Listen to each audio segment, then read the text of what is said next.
guys, today our goal for telling time is to be able to tell time to the nearest 5 minutes.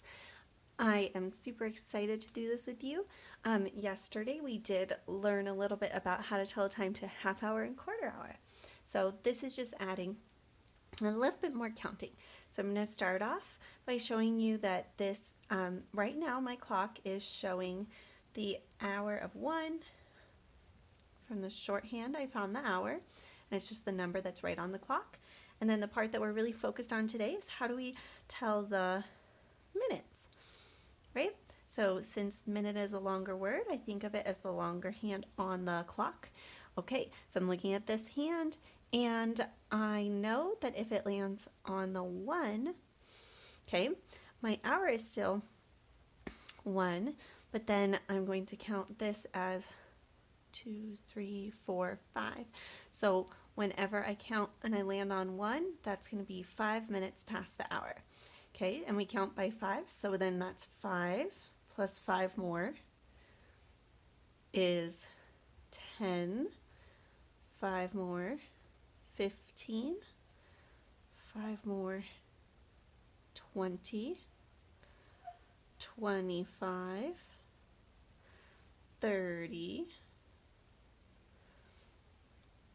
35, whoop, my hands are going crazy, 40, 45, and 50, 55, and then when I get all the way back to the beginning, I know 60 minutes have gone by because 55 and 5 more when I count on is 60.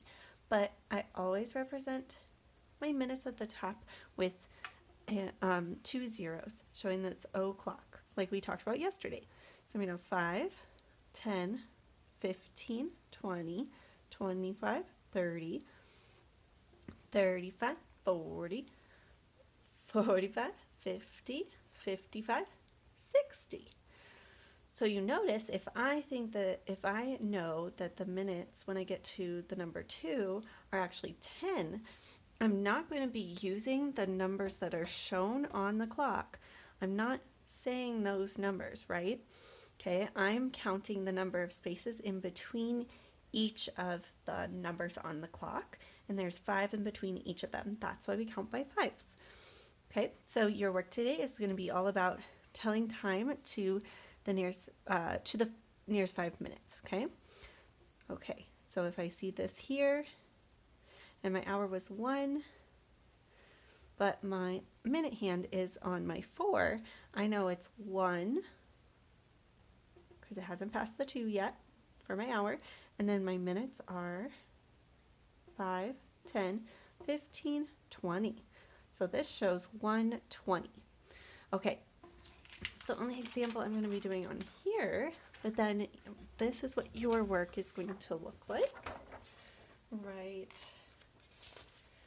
Whoops, sorry. Right here.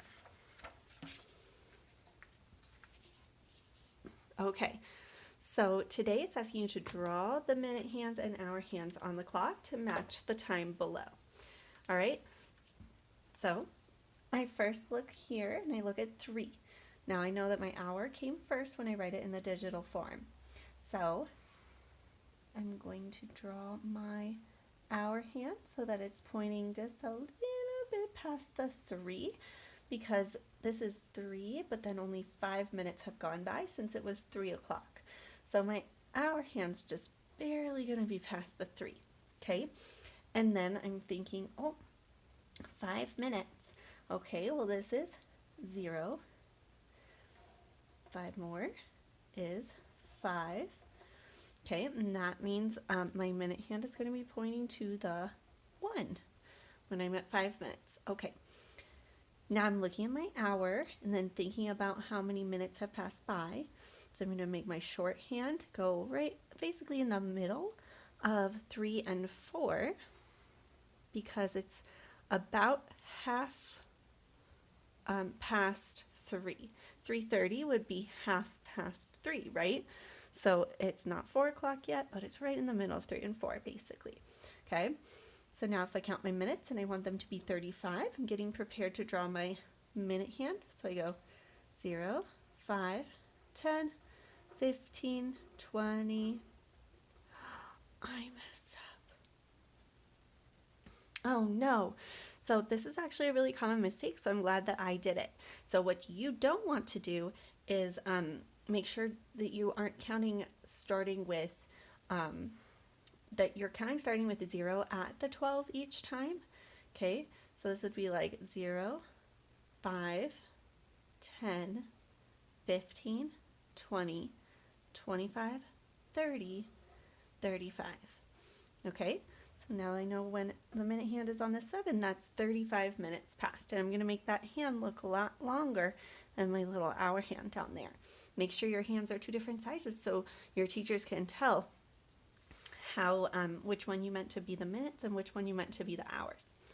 This one is going to be the weirdest one, so I'm going to zoom in on it just a little bit. So I see that the hour is 6. Okay, so I know my hour hand would have had to pass the 6, but I also noticed that my minutes are 55. Guys, that means that it's almost 7 o'clock. So when I draw that hour hand, I'm going to make sure that it's past the 6 and then it hasn't hit the 7 yet, but that it's almost hitting the 7 because it's almost 7 o'clock. It's only 5 minutes away because 55 plus 5 more minutes makes 60, and that is an hour. So there's my hour hand, close to the 7, but it hasn't hit it yet. Okay, that still makes my hour into 6 when I show it in my time. Now I'm looking at 55. Okay, so 0, 5, 10, 15, 20, 25, 30, 35, 40, 45, 50, 55. All right, so that means when it's 55 minutes, I need to be pointing my minute hand at the 11 because that represents 55 minutes. All right, so these two are a little bit different. You're going to be writing the digital time. Okay, so when I look at this one, I'm going to focus in on the hour hand first, the shorter hand, and then my long hand. So here I go. Oh, it passed the 7, but it hasn't hit the 8 yet, so it must be 7 something. Now I'm going to count by 5s until I get to my long hand. For my minutes, 5, 10, 15, 20, 25. All right, so it must be 7:25. And that's how you are going to try to tell the time on your papers today. Then, I believe that is your practice today. I will be assigning you another practice page that looks a lot like that on Seesaw. So show me what you can do. Can't wait.